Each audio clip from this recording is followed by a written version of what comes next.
presentation that we did a little bit last year, and we haven't done it in a while. We've had a lot of people ask us about it, so we thought we would do this again, and this is your opportunity. Most of you kind of have been involved in some webinar or something with us in the past, and we have felt that it was valuable to kind of take you to the next level in terms of helping you identify some areas that we could help you to implement the concepts in the Find the Lost Dollars and show you what we're doing with other clients. I think you'll see that there's some interesting ideas here, and maybe give you some room for thought about what you may or may not want to do in your own firm. I'm just going to share my screen right now so you can see the PowerPoint, and we'll get started. So today we're going to be talking about a profitable culture. And any of you have read the Find the Lost Dollars book, know that the first chapter is all about your culture. And the culture is what drives people's behavior every day. And so depending on whether your culture is focused on being profitable is going to determine a lot about the results that you end up having. And it ends up drilling down to the conversations that you have every day and what your people are aware of as they're doing their jobs, working on projects, talking to clients. What are they aware of in terms of how what they're doing is going to lead to the ultimate success for the firm? So for today, we have 4 objectives for this presentation. We're going to try to get you out of here in an hour or less. First of all, I want to talk a little bit about 1%, because finding lost dollars and being profitable isn't one big giant pot of money sitting out there in your firm. It's lots and lots of small things. So we're going to look at a formula that's going to, I think you'll see it's quite remarkable how big 1% can really be.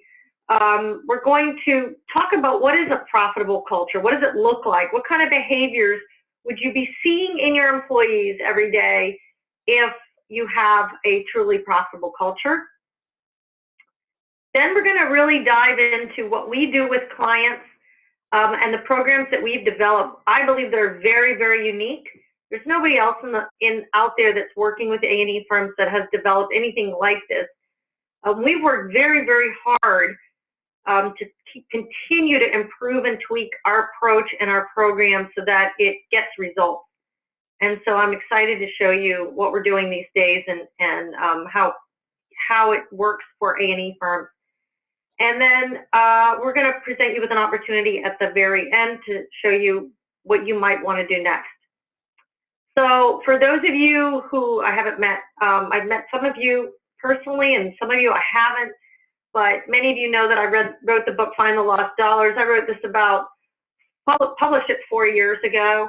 It's been an Amazon bestseller, and it's really just for the architecture, engineering, environmental industries. I really don't work with any other types of firms.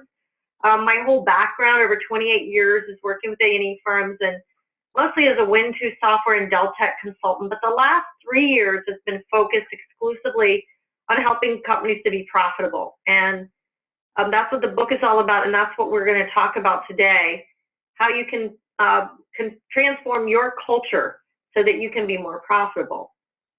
So I'd like you to think about right now what would 1 to 5% more profit mean to you. And you may have seen this before in other webinars, and I tend to repeat this a lot because one of the challenges that I run into when I go into A&E firms is that their leaders always aren't on the same page about what is important.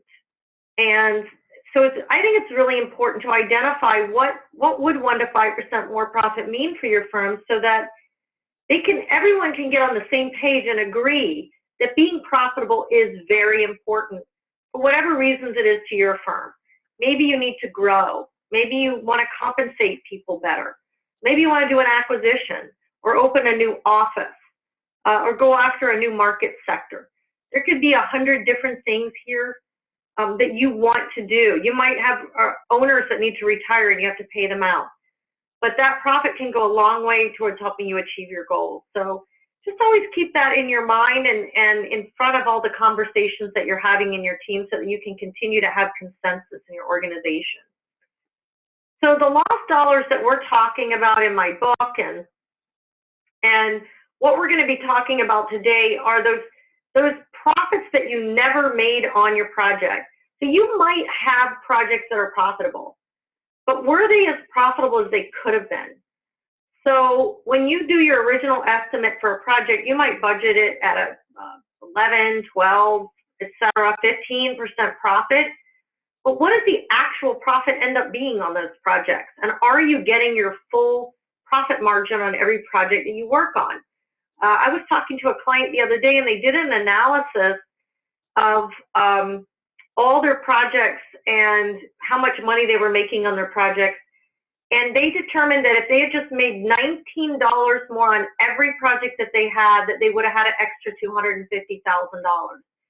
And so, yeah, little amounts of money really, really do add up. And I hear clients talk all the time about, well, we don't want to nickel and dime our clients. And, you know, if you're making a 10% profit margin, that is a dime. That's a dime on every dollar. And so it isn't really nickel and diming. It's really being profitable so that your firm can achieve all those things that you want to do. And so today we're going to talk about how to do that, how to get that profitable culture. So the power of 1%, I like this diagram. I'll actually give a credit to my associate, Scott Hirsch at Stan Ness. He came up with this calculation. And I think you'll see it's very interesting that if you have a $5 million in revenue, that would probably be equivalent to around a 40 to 50 person firm. And let's say you make an 8% profit margin. So you made a profit margin of $400,000 on that $5 million of revenue. A 2% increase in profit is actually a 24% increase. So if you increase revenue just $50,000, 1%, and you lower direct labor and direct expenses 1% in each of those categories, you end up with $96,000 more profit, which divided by 400 is 24% more profit than you previously had. And so you don't realize often that those 1% is really a lot of money. And $96,000 is certainly a lot of money for a 40 or 50 person firm.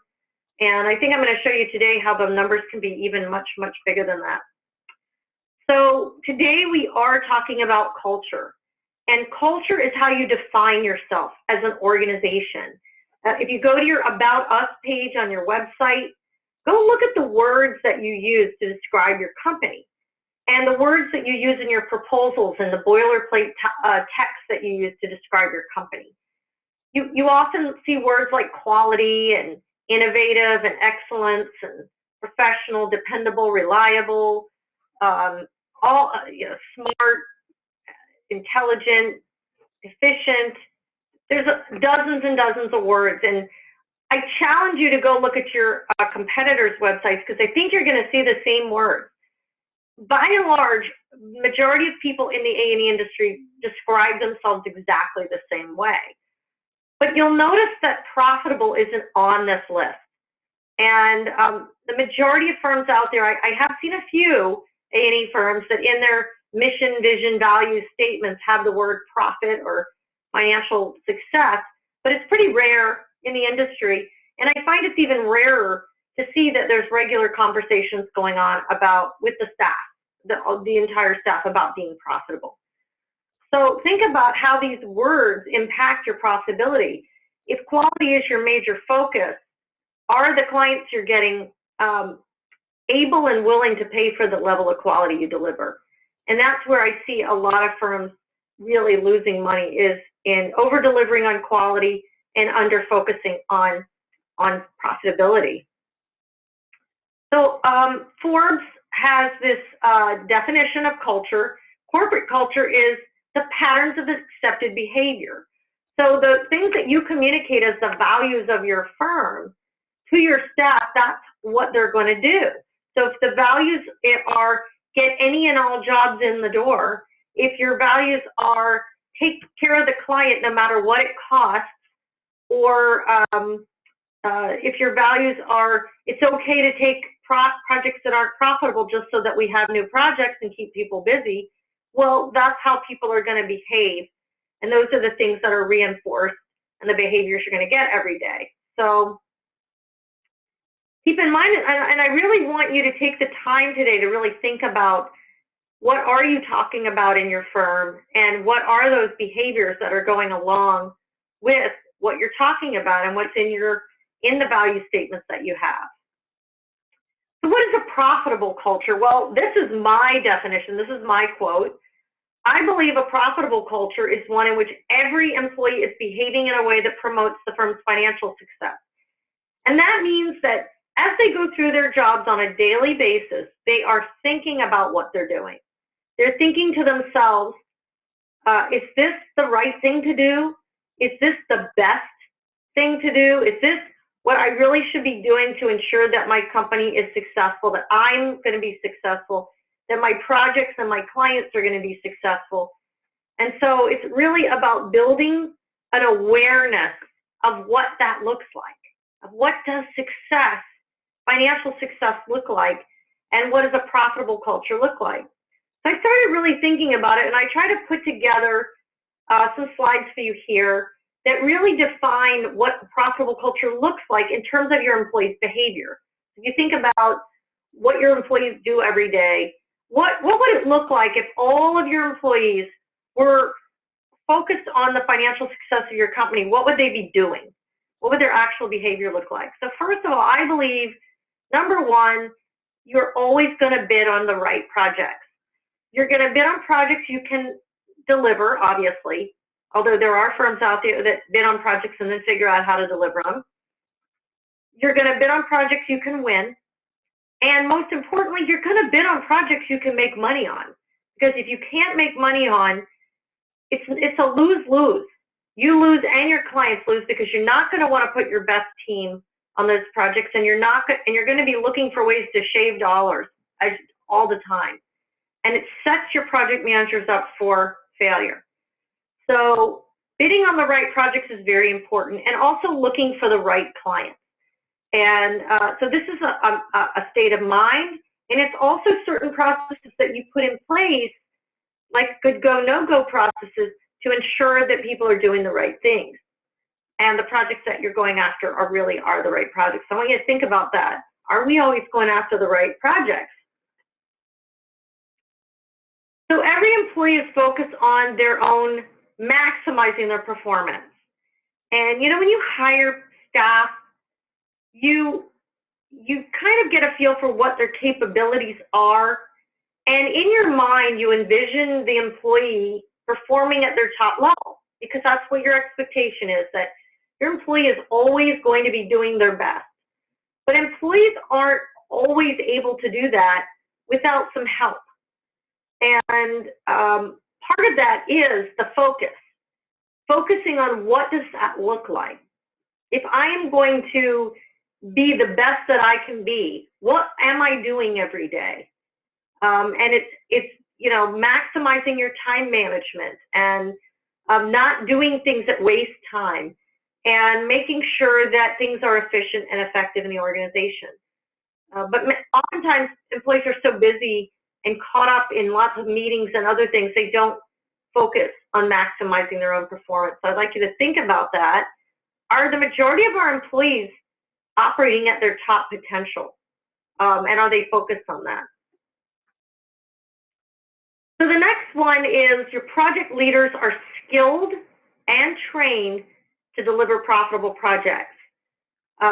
Most project managers started out in a technical role, and most of them were promoted to be a project manager because they were very good technically.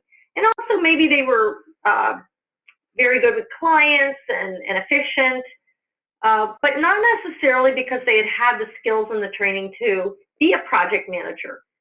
And the project manager role has expanded so much over the years that project managers are doing a lot of things they aren't trained to do, like hiring and dealing with conflicts, reading contracts, estimating, selling. You know, a lot of project managers are also expected to do business development and sales and sell. And so there's just so many responsibilities. And so many project managers are not skilled and trained to deliver profitable projects. And therefore, that's one of the big things that causes that profit variance, is that scope creep and other issues that you have, using more expensive people than you budgeted, not keeping your eye on the dollars on your projects, and just many other things that are happening that cause your projects to go over budget. So I believe also in a profitable culture, every group of people in your company, as well as individuals, have specific goals they're measured on. And very often when I go into firms, I see that there are some metrics that are being used, but it's very often it's at the firm level and or the business unit level. But there's very often not as much ways that they are looking at the profitability of projects and individuals.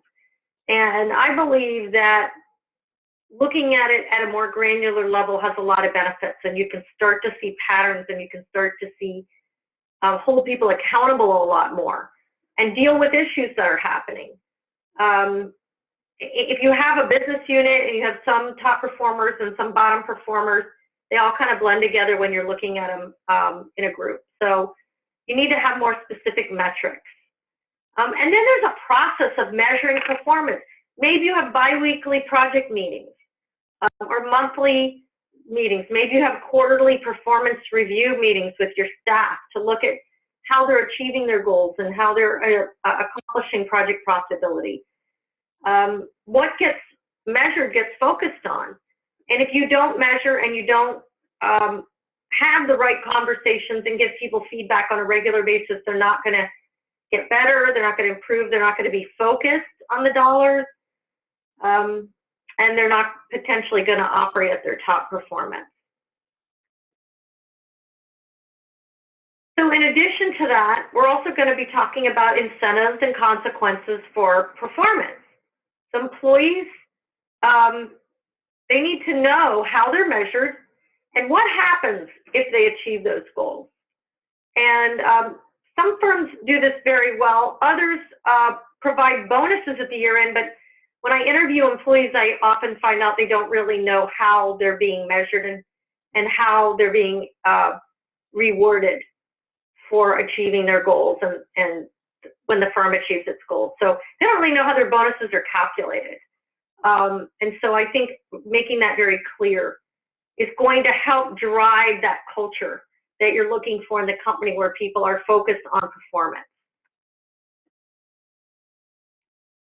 So how do you change people's behavior?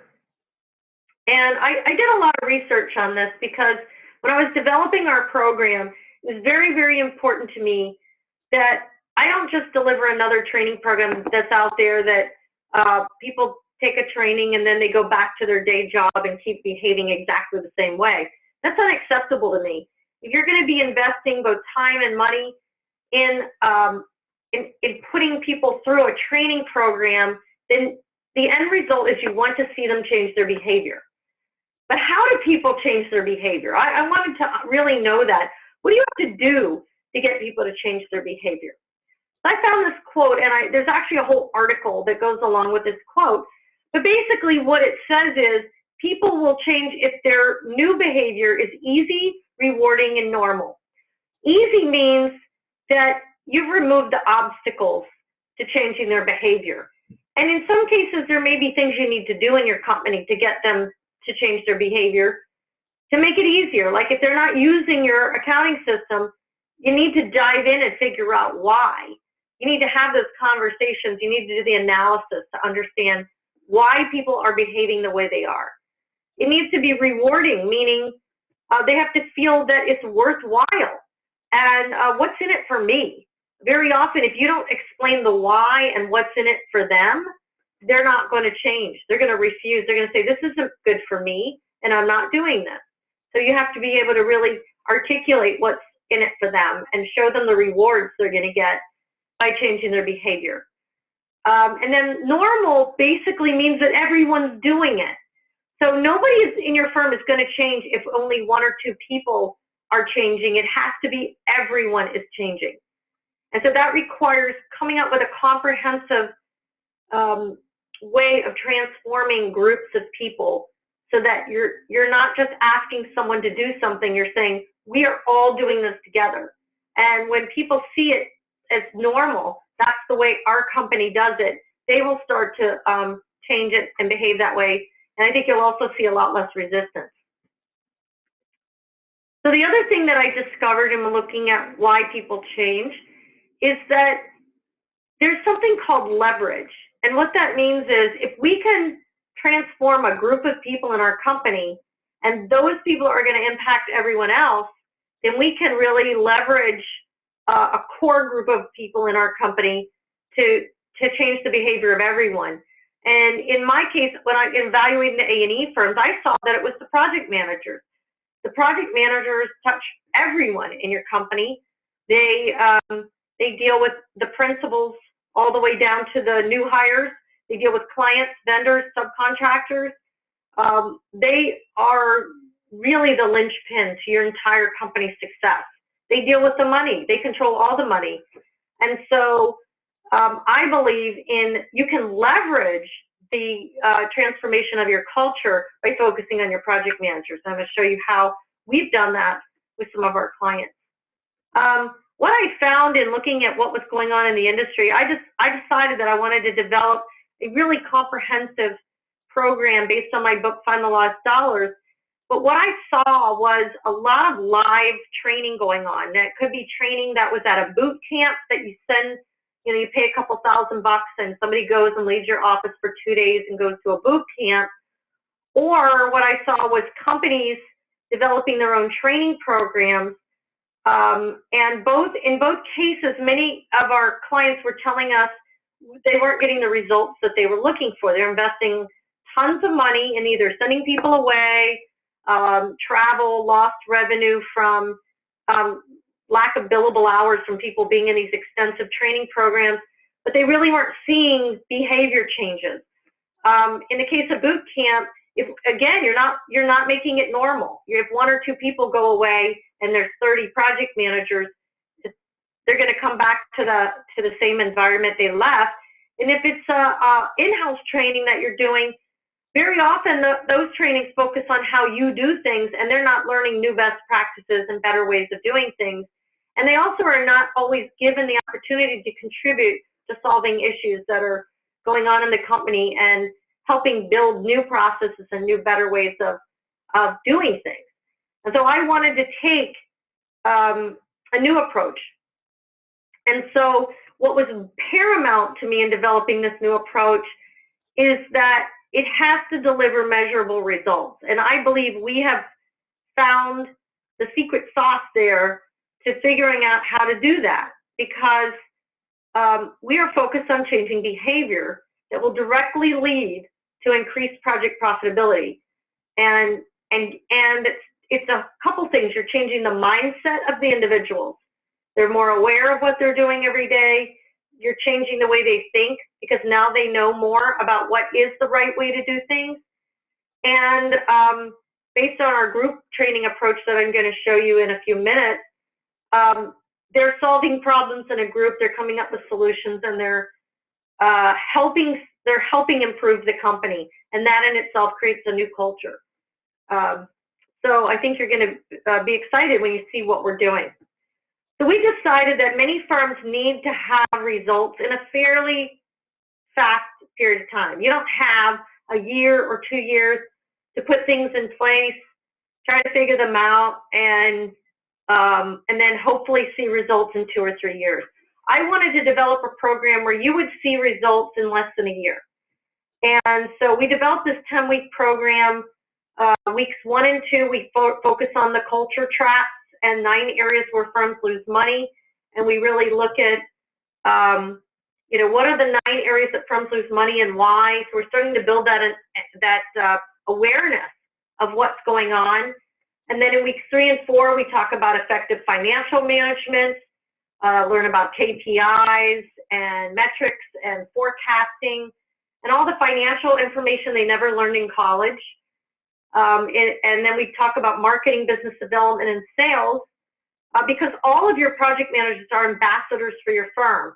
And being in with your clients, they have the opportunity to find ways of getting new business. They may be seller doers. They may be working on proposals. And they have a lot to contribute in terms of improving those processes. And also learning about why it's important to bid on the right projects. In weeks 5 and 6, we talk about contract types. What's the difference between fixed fee or lump sum and time and materials? Why do you make or lose money on all of those types? How do you calculate billing rates?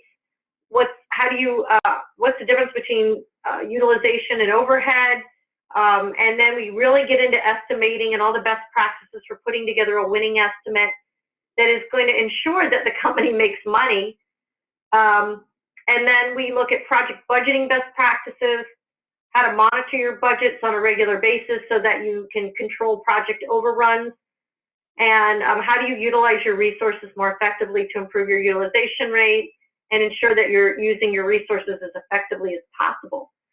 In weeks 7 and 8, we focus on scope creep and all the things that go on in your company that affect scope creep, from trying to understand a client's requirements to ensuring that everyone in your team knows what's included in the scope, your kickoff meetings, how to talk to clients and how to ask them for more money, how to get approval for extra services, and then how do you document, bill, and collect extra services. So that's really important because about 100% of the firms that we meet with have some sort of scope creep, and it's usually a lot of money. Time is money is focused on making sure your timesheets are extremely accurate. Many firms are losing 10 to 15% of their billable revenue because their time practices are poor. We focus on that. And then in weeks 9 and 10, we look at cash flow, billing cycles, and collection processes.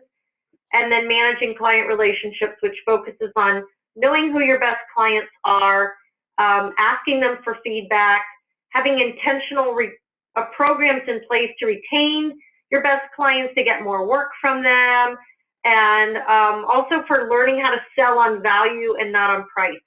And that's how we wrap up. After 10 weeks, we have completely transformed a group of people to not only have a good business education, but really start to think about what's going on in your firm and how to improve it. And we have, I think, a very unique way of ensuring that happens.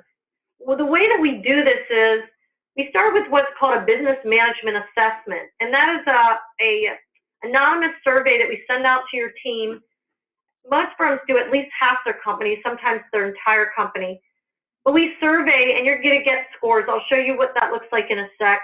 You get a nice report that provides a whole set of recommendations about what to focus on in your company.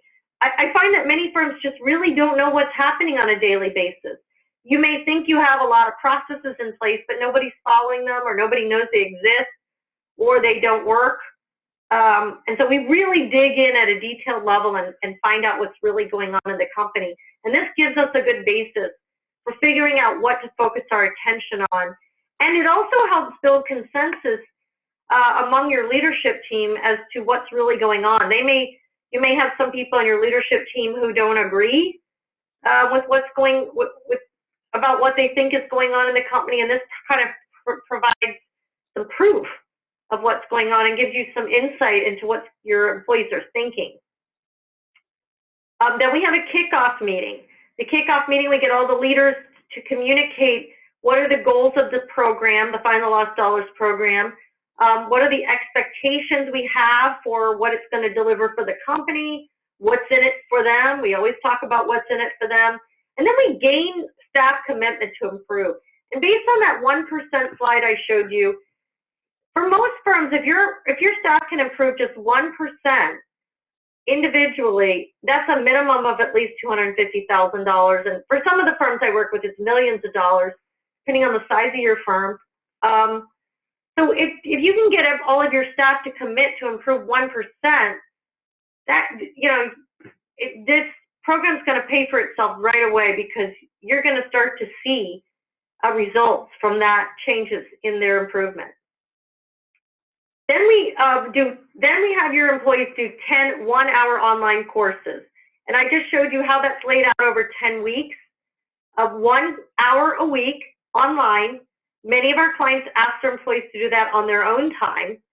And then we have a group meeting, 1 hour or an hour and a half a week with coaching and facilitation. Now, some of our clients fast track that over 5 weeks, and some of our clients extend it over 20 weeks because of their schedules of their employees. You can do it any way you want, whatever works for you. I like to do it over 10 weeks because I feel like you're going to get the results faster, but if you can't commit to that, we've had many firms do it over 20 weeks and it has worked very well. So you have, they do 1 hour a week online, and they can do that from anywhere on any device. It's very engaging. I'm going to show it to you in a minute, but they love it. They learn a lot because it's designed with videos and exercises and games. They're engaged in taking it. And then we have the group meetings, and this is where you take the content of the training and you make it your own. You talk about what's going on in your firm, and what you're going to find is that at the end of each course, you're going to have this list of suggestions that your employees have made about where you can improve. And this does two things for you. One, it gives you a list of potential initiatives to focus on. But second of all, because they're the ones that suggested the ideas, there's already going to be more buy-in for making the improvements and changes that you want to make. And very often we get the individuals to help volunteer to implement them. And then we usually do a wrap-up meeting where we evaluate the priorities of all of those action items and determine what our next steps are.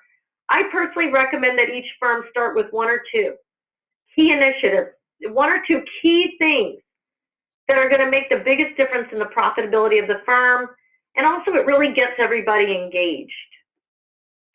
So we start with our business management assessment. As I mentioned, you get a nice color report. It could be anywhere from 30 pages to hundreds of pages, depending on how you break it down. We have the ability to break it down into groups, which might be business units or roles of people in your company. And then you can slice and dice the data and really analyze the scores. You get green where your company's doing really well, yellow where it's mediocre, and red where you have some serious problems. And you get recommendations. There's also a place for your employees to put comments. They are anonymous, and people are very honest, and they're putting their comments and suggestions about where you can improve. And this is a really great way to start the program because you really get a good baseline of understanding of where you need to focus attention and get everybody on board with it. And you can retake the assessment in a year to see whether things are improving and perceptions are improving. I'm going to take this opportunity now to show you our program.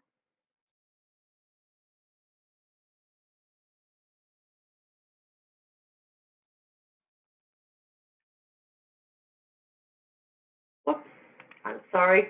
There we go.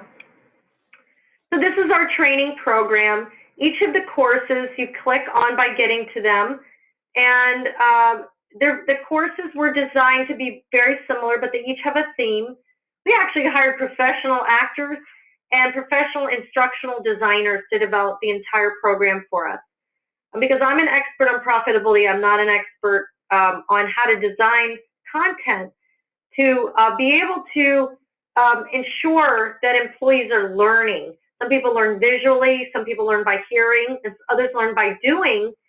And so we wanted to make sure we were covering all those areas. In addition, they have learning objectives, and they're fully eligible for continuing education credits for your PE license or your AIA. And then we've also had employees submit for continuing education for their PMI, for their CPA license, and other landscape architect license, other things as well. Every course also has an outline which takes you through what the particular course is about. Every course has a workbook. It's a PDF document. Most of our clients print these out, and They can use it to follow along with the course and take notes as they're going along.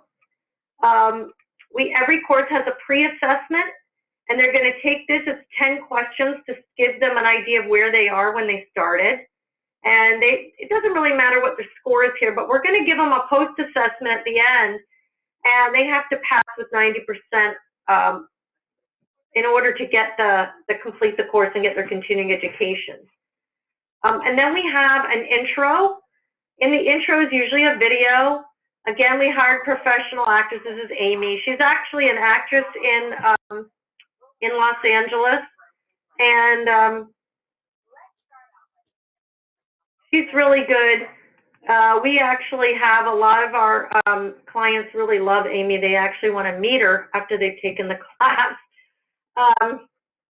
And then in this particular course, 9 areas, we have these 9 exercises.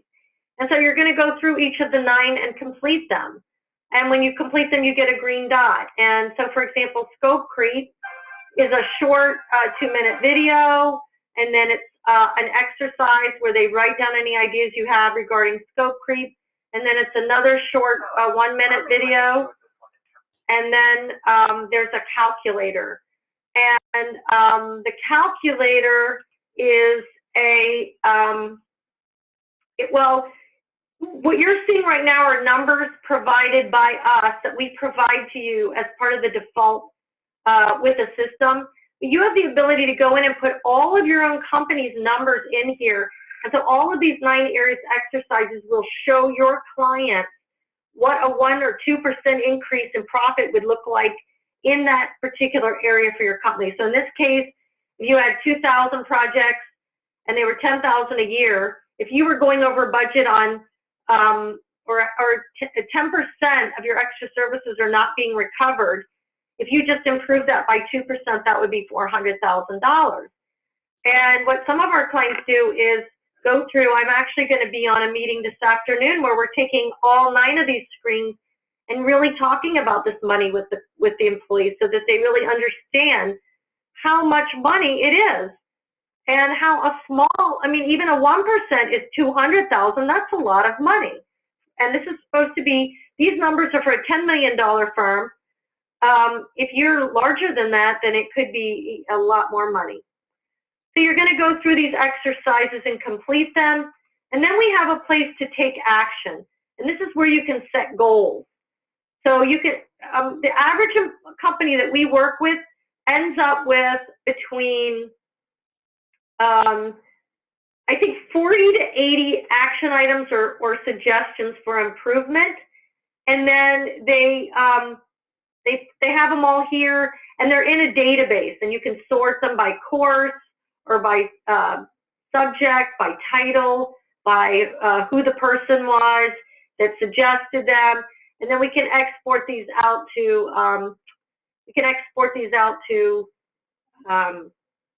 Excel and analyze them and that type of thing. And then you're going to finish up with your final assessment. And again, you have to have completed all the sections, and you have to get 9 out of 10 to pass. So that's what the training looks like. And in addition, we have, every course has a glossary. The glossary, what you're going to find is many of your employees don't understand a lot of the terminology that is important for either accounting, project management, or marketing. And they're going to learn so many new words. And what this does is it gets everybody in your company to speak the same language. And I find that's really valuable when they're communicating. Or if you're sharing financial reports with your employees, they're going to have a lot better understanding of what those reports mean, because they're going to be learning in course 3, they're going to be learning the financial management, and they're going to be learning about how the firm budgets and how overhead affects profitability. And they're going to be learning so many valuable concepts and terminology that you're going to see a transformation in the way people think and behave and talk to each other. And we really see this when we're working with our clients. And it's very, very exciting. So how do you measure results? And we measure results a few ways. I don't think you can measure them just one way. First of all, we look at your metrics when we're starting the program. What is your win rate? your utilization, and your project profit margin. There's other metrics we can look at. You know, are you collecting AR faster? And there's other things that we can look at, but these three show us a lot, and they're simple. And you can even slice and dice these down to lower levels. You could look at utilization by business unit. You can look at project profit margin by project manager. You can look at win rate by type of project that you go after. So with these three metrics, we can really slice and dice and figure out a lot of things. We actually have a calculator on our website. Leanne's going to be sending an email out after the webinar, and you guys can access this calculator to figure out what your margins are, what your metrics are, and what a 1% increase in each of them would be for your company. And I think that's why I asked you to figure out what would 1 to 5% increase in profit mean for you, because now you can look at the real dollars and say, wow, you know, if we did have an extra $300,000, what would that mean for us, and what will we do with that money? So the next thing we do is, in a year, we can repeat that business management assessment and see if it's getting better. Did some of those reds turn to yellow, and did the yellows turn to green? So that's something we want to look at. We can look at goals that we've set. So in that goal setting, individuals can propose individual goals that they have for themselves, and then we can see whether they've completed those goals or not. And then we can track behavior changes. Now this is a little bit harder, but I do this by interviewing people. And so you can say to people, what are you doing differently? And so let's say a project manager says, well, I used to never review the time charges people were charging in my projects, and now I review it every week. And because of that, I'm saving 3 hours at what used to take us to correct billing problems. Our timesheets and invoices are more accurate, and I'm catching project budget overruns much faster, and so we're not going over budget as much. And obviously your project profit margin should show that as well. And then you can evaluate other indicators, like, are we billing more extra services? Because in our training, we teach them about how important it is to track extra services and how to track them and bill them and collect them. And so is that happening? Are we reducing scope creep, and how can we figure that out? And so we really do look at these things and try to find additional ways to prove that people are getting it, and that your culture is transforming, and that your people are really focused on profitability. I have a few testimonials to share with you. So Mike Rolban is a client I've had for probably over 20 years over in Gainesville, Virginia. And so they put their group through, I think it was about 20 people through our training program, and they saw great results. And he said, really, there were three things. It helped reaffirm the value of some initiatives that they had, so people weren't pushing back. People understood why they wanted to make improvements and were more cooperative. It helped everyone understand how they make money, and they were able to push that down to lower management levels, and then also improve the awareness of how the business runs. And so, helping transform technical people into business people. And he said their profits are up. 2016 was actually a record year for them. And, it's been very successful. Now they're putting another group of 23 people or something like that through the program, because he wants to try to develop future leaders in his organization so he can retire. And so he's using the program as a way to help transform the younger people in the company. Gerald Land is Vice President Hillman. They're an environmental consulting firm. One of their departments, their Environmental Health and Safety Division, put that team, they've actually put their whole company through the program, but that team had a 2% profit margin at the end of 2015, and they finished off 2016 with a 21% profit margin. And it was because of a whole lot of things that they learned and improvements that they made as a result. The way that they wrote their contracts, their proposals, their estimating practices, managing scope creep, how they deal with their client relationships, and a whole lot of other things. And it's funny, you talk about culture. If you're looking for signs that a culture changed, one of their guys, after he went through the training, showed up on Halloween dressed as the guy on the front of my book, and they took a picture of it, which I just love this picture. I think this, to me, demonstrates a culture change more than anything. And then Bill Zink, a civil engineering firm, they put their entire management team through the program, and he said they saw instantaneous results, and people walk away walk around their office talking about how can we find more lost dollars, and how can we, save money, and how can we get more money from our existing clients, and they're very focused on it. And that, to me, is what a profitable culture is all about. So that's really what I wanted to talk to you about today. If this seems like something that would help transform your organization, I would love to work with you. I feel that if you are a company that is truly focused on improving your business and improving the performance of your team and the mindset of your team, then I can really help you.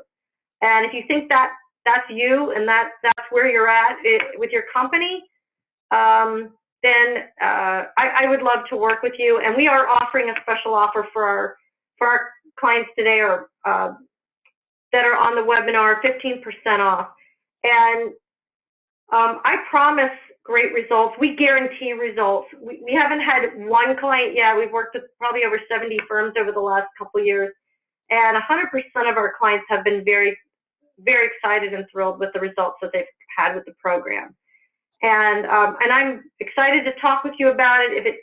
If it may or may not be the right time for you. If it isn't the right time, I'm so happy to talk to you and try to figure out what might work for you. Please feel free to set up a time to talk with me, or feel free to contact me directly, and I'm happy to talk with you further. One other thing I can do is kind of do a presentation or a live meeting with your management team, because one of the things that I found is you may be very excited about moving forward, but maybe others on your management team aren't as convinced. And I believe personally that you really have to get consensus, and you have to get everyone together in a room, and you have to be able to get everyone on the same page and agree with the path forward before you're really going to have a lot of success. And so what may need to be done is we could get together on a web meeting and go through all of this together, where they can ask questions and talk about how it might work for your company. And I'm happy to do that. None of our clients 100% do it the same. Everybody has something a little bit different that they do, and you really do have the opportunity to make it your own. And I want to help you do that so that you get the highest results from it. So please connect with me, whether you email me or call me, or go to LinkedIn, link in with me. I love LinkedIn. I think it's a great resource for connecting with people. And I would really love to talk with you further and see if it makes sense for your company. So what I'd like to do now is I'm going to just, if there's any questions, I'm happy to answer any questions that you have, and happy to talk about it further. And it looks like there's some questions, although I can't. Oh, it looks like Ray had a question. Are these courses to be taken by all employees or the management? We've had a lot of different situations where clients have done it differently, and I don't think there's a right or wrong answer. It depends on your company and what you're trying to accomplish. We've had 3 companies that put their entire company through the program, and actually I have another one that just started a week ago.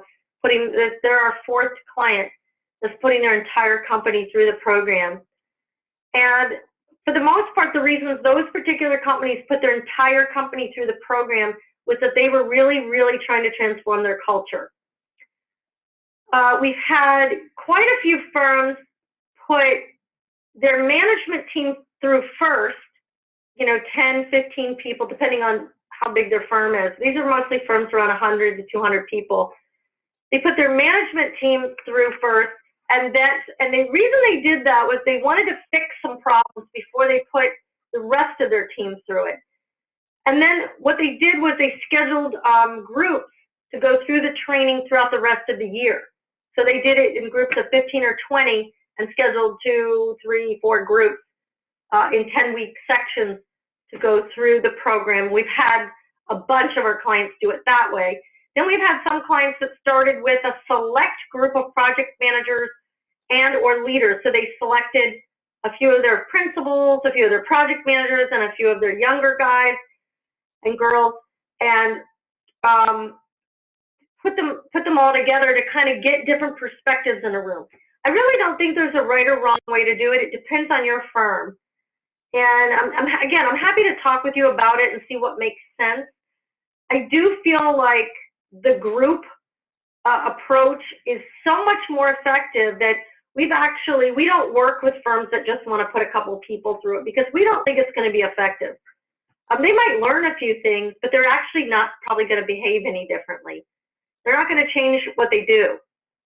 And also, when they're in a group, they come up with all these great ideas how to solve problems, but then after you finish the training programs, you got to go figure out how to solve the problems.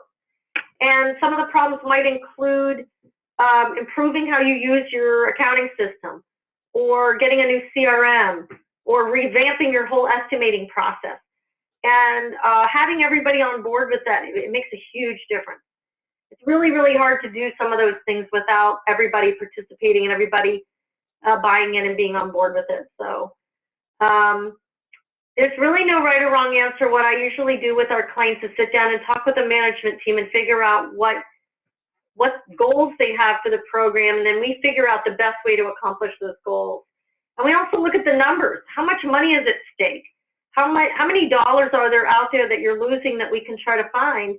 And we focus very, very much on trying to find those dollars because for me personally, this program isn't valuable unless you become more financially successful and your employees know how to do that. So, and to be able to continue that year after year. It's not just $200,000 you can find, it's $200,000 every single year.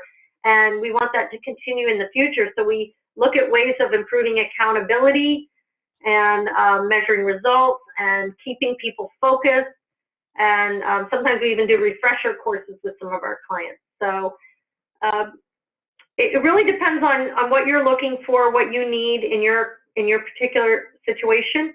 And so I would love to schedule a time to both talk with you about it and sit down with your management team and show them what it would look like for you. And I'm very excited to help you do that. We also have partners around the US and Canada that are helping our clients facilitate and implement the program.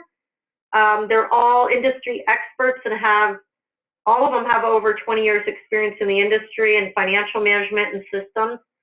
And so this partner network that we have really helps us to be able to hone in and help our clients solve the problems that they have. So that's all I have for the webinar today. And if there's any other questions, Shannon asked, what is the average lost dollars found? Again, Shannon, I think it really depends on your metrics. I haven't met a firm yet where I couldn't find at least $100,000. Now, maybe if you're under 10 employees, that might not be quite $100,000, but I can usually find $100,000 by having a conversation with you. But you're not going to be able to transform and find that money without the participation of your employees and getting them all to change their behavior.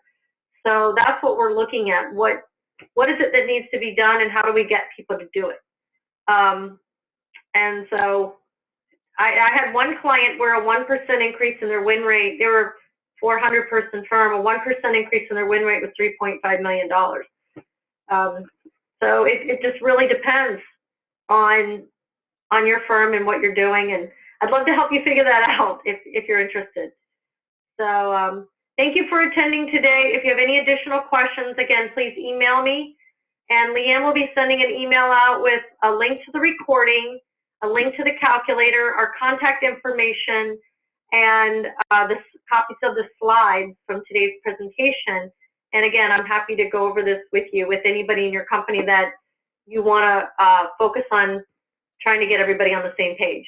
So happy to help you do that. So have a wonderful day, and I look forward to talking with you further. Thank you so much for your time today.